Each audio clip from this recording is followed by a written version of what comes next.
안녕하세요. 오늘도 서다원입니다. 자전거를 잘 타고 싶다면 꼭 필요한 몇 가지가 있습니다.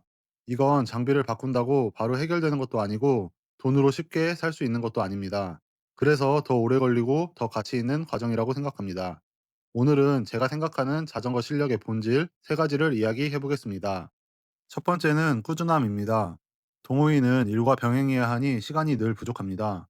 저도 100번 공감합니다. 하지만 솔직히 가슴에 손을 얹고 생각해보면 시간이 있어도 귀찮아서 안 탈 때가 더 많죠. 그래서 막연한 열심히가 아니라 명확한 목표를 세우라고 권하고 싶습니다. 그란폰도 완주를 목표로 잡는다거나 FTP 같은 기록을 목표로 세워보는 것도 좋습니다. 이러한 목표는 귀찮음을 이길 가장 강력한 동기부여가 됩니다.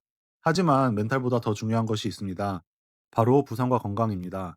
저 같은 경우도 낙차 한 번에 몇 달째 제대로 운동을 못하고 쉬고 있는데 이게 몸도 힘들지만 멘탈적으로도 꽤 치명적입니다.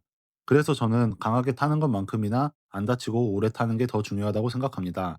처음부터 완벽한 훈련을 하려고 하기보다 일단 꾸준히 타는 습관을 만드는 게 먼저라고 생각합니다.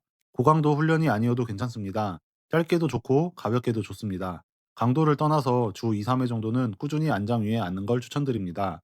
꾸준히 타는 습관이 쌓여야 그 다음부터 어떻게 타야 성장할까를 고민하는 단계로 넘어간다고 생각합니다. 두 번째는 훈련 방법입니다. 입문 초기에는 마일리지에 비례해서 실력도 쭉쭉 올라갑니다. 이 시기가 가장 재미있기도 합니다. 그런데 어느 순간부터는 분명히 똑같이 열심히 타고 있는데도 예전처럼 실력이 늘지 않는 구간이 옵니다. 노력 대비 성장이 줄어드는 느낌이죠. 저는 이때부터가 진짜 훈련 방식이 필요한 구간이라고 생각합니다. 단순히 많이 타는 게 아니라 어떻게 타느냐가 훨씬 중요해집니다. 베이스로 저강도 훈련을 합니다. 이건 체력을 쌓는 기본 과정이고 생각보다 지루하지만 가장 중요한 부분입니다.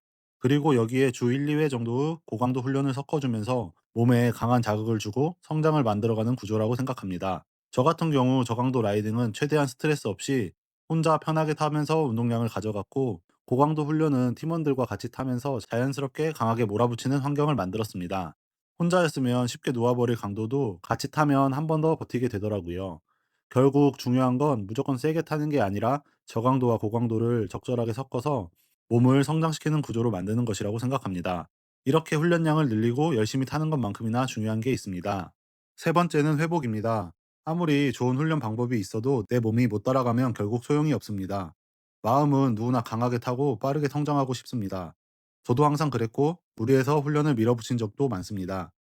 근데 결과적으로는 실력이 올라가는 게 아니라 오히려 뒤로 가는 느낌을 받을 때도 있었습니다. 그때 깨달은 게 하나 있습니다. 내 몸을 제대로 아는 게 먼저다입니다. 사실 우리는 업무 강도도 들쭉날쭉하고 수면도 일정하지 않고 영양도 매일 완벽하게 챙기기 어렵습니다. 이런 상태에서 훈련만 규칙적으로 가져가려고 하면 어느 순간 몸이 버티지 못하는 시기가 옵니다. 꾸준함과 훈련 방법을 잘 가져가고 있다면 그걸 온전히 내 것으로 흡수하기 위해 회복도 반드시 신경 써야 합니다. 몸 상태를 보면서 훈련 강도와 방향을 그때그때 조절하는 것. 저는 이게 진짜 실력이라고 생각합니다. 결국 성장 속도의 차이는 훈련만이 아니라 회복이 많은 부분을 차지한다는 것이 중요한 포인트입니다. 꾸준함, 훈련 방법, 그리고 회복.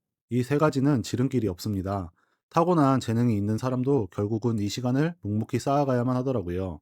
쉽게 얻은 것보다 노력으로 쌓아 올린 것일수록 훨씬 더 오래 남고 가치 있다고 생각합니다. 여러분의 노력이 자전거 생활에 큰 즐거움으로 이어지길 진심으로 응원합니다. 많은 분들이 자전거를 더 재미있고 안전하게 즐길 수 있도록 앞으로도 이런 내용들을 계속 영상으로 풀어볼 생각입니다. 구독, 좋아요, 댓글로 함께 참여해주시면 저에게도 큰 동기부여가 됩니다. 여러분의 의견도 항상 도움이 되고 있습니다. 오늘 영상은 여기까지고요. 끝까지 시청해주셔서 감사합니다.